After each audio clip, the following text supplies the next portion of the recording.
अफगानिस्तान और पाकिस्तान के बीच सीमा पार हमलों के एक नए दौर ने तनाव को काफी बढ़ा दिया है। अफगान सेना द्वारा पाकिस्तान के अंदर हमले करने के दावे के कुछ ही घंटों बाद काबुल और कंधार में हवाई हमले हुए। शुक्रवार की सुबह अफगानिस्तान के सरकारी प्रवक्ता जबीउल्लाह मुजाहिद ने कहा कि पाकिस्तान ने काबुल और अन्य दो प्रांतों दक्षिण में कंधार, दक्षिण पूर्व में पख्तिया में हवाई हमले किए। ये हमले अफगानिस्तान द्वारा गुरुवार देर रात पाकिस्तान पर सीमा पार हमले की घोषणा के कुछ घंटों बाद हुए, जिसे अफगानिस्तान ने 21 फरवरी के पाकिस्तानी हवाई हमलों का प्रतिशोध बताया था। 21 फरवरी को पाकिस्तान एयरफोर्स ने अफगानिस्तान के नांगरहार, पख्तिया और खोस्त प्रांतों में एयर स्ट्राइक की थी, जिसमें उन्होंने 70 से अधिक आतंकवादी मारने का दावा किया था, जबकि अफगानिस्तान ने 18 से ज्यादा निहत्थे और बेकसूर नागरिक मारे जाने की पुष्टि की थी। अफगानिस्तान ने गुरुवार देर रात सीमा पार हमले को रविवार को अफगान सीमावर्ती क्षेत्रों पर पाकिस्तानी हवाई हमलों का जवाब बताया। मुजाहिद ने एक्स पर पोस्ट में कहा, पाकिस्तानी सेना के बार बार किए जा रहे विद्रोह और बगावत के जवाब में डूरन रेखा के साथ पाकिस्तानी सैन्य ठिकानों और सैन्य प्रतिष्ठानों पर बड़े पैमाने पर आक्रामक अभियान चलाए गए। अफगानिस्तान के रक्षा मंत्रालय ने कहा कि जवाबी कार्रवाई सीमा पर 6 प्रांतों में हुई। मंत्रालय ने दावा किया कि लड़ाई लगभग 4.5 घंटे तक चली और आधी रात को समाप्त हुई।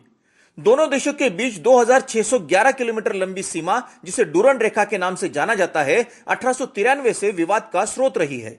अफगानिस्तान इसे औपचारिक रूप से न केवल अमान्य करता है, अपितु डूरन रेखा से लगे पाकिस्तान के कब्जे वाले इलाके को भी अपना मानता है। अफगानिस्तान द्वारा किए गए हमले के बारे में रक्षा मंत्रालय ने कहा कि 55 पाकिस्तानी सैनिक मारे गए और कई अन्य को जिंदा पकड़ा गया है। मंत्रालय ने यह भी दावा किया कि उसने पाकिस्तानी सेना की 19 चौकियों को और 2 ठिकानों को नष्ट कर दिया है, जबकि 8 अफगान सैनिक मारे गए और 11 घायल हुए हैं।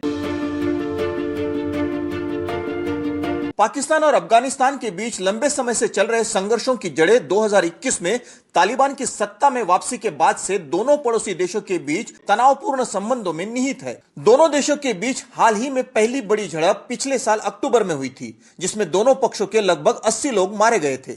इस्लामाबाद तालिबान पर बढ़ते हमलों के लिए जिम्मेदार समूहों, विशेष रूप से तहरीक-ए-तालिबान पाकिस्तान यानी टीटीपी को पनाह देने का आरोप लगाता है, जिसने पाकिस्तान में लंबे समय से विद्रोह को अंजाम दिया है। काबुल इस आरोप का खंडन करता है और तर्क देता है कि पाकिस्तान अफगानिस्तान को निशाना बनाने वाले समूहों को पनाह देता है और अफगान संप्रभुता की अवहेलना करता है। पहली झड़प 11-12 अक्टूबर 2025 के सप्ताह अंत में हुई, जब अफगानिस्तान ने पाकिस्तान पर जवाबी हमले किए। ये हमले अफगानिस्तान की राजधानी काबुल में हुए हमले के जवाब में थे, जिसके लिए अफगानिस्तान ने पाकिस्तान को दोषी ठहराया था।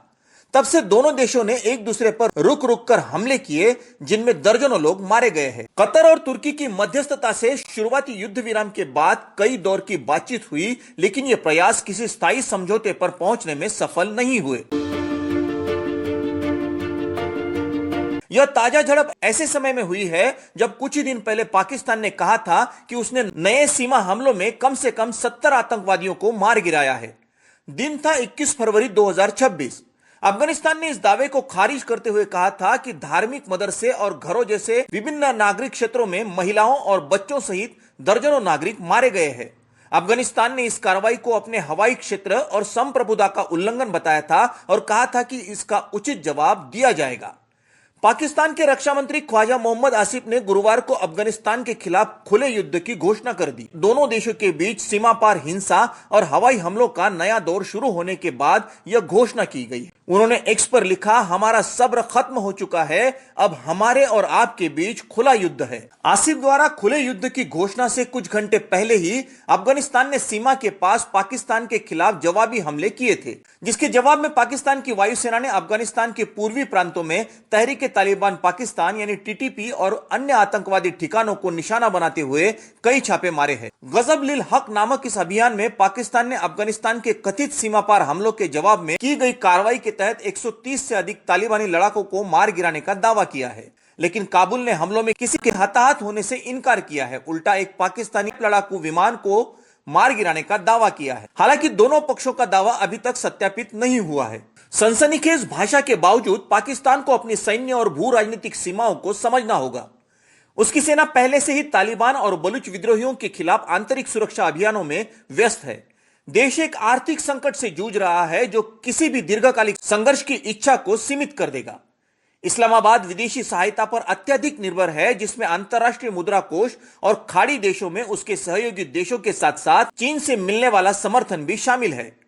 डूरन रेखा के पार किसी भी दीर्घकालिक सैन्य अभियान से अंतर्राष्ट्रीय जांच, प्रतिबंधों का दबाव और इस अस्थिर क्षेत्र में और अधिक अस्थिरता का खतरा है। फिलहाल इस्लामाबाद और काबुल दोनों ही पूर्ण युद्ध की बजाय अपनी स्थिति मजबूत करने की कोशिश में लगे हुए हैं। पाकिस्तान केवल अपने आंतरिक कलह से ध्यान भटकाना चाहता है, साथ ही दुनिया को दिखाना चाहता है कि खुद युद्ध में व्यस्त है, ताकि गाजा में सैन्य भेजना ना पड़े। औपचारिक युद्ध घोषणाओं और निरंतर जमीनी हमलों की अनुपस्थिति से संकेत मिलता है कि अस्थिरता का वर्तमान चरण युद्ध नहीं बल्कि एक तरह का तनाव है। आप इस विषय पर क्या सोचते हैं, लिखिए हमें कमेंट में।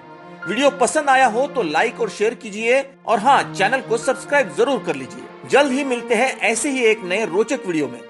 तब तक जय हिंद।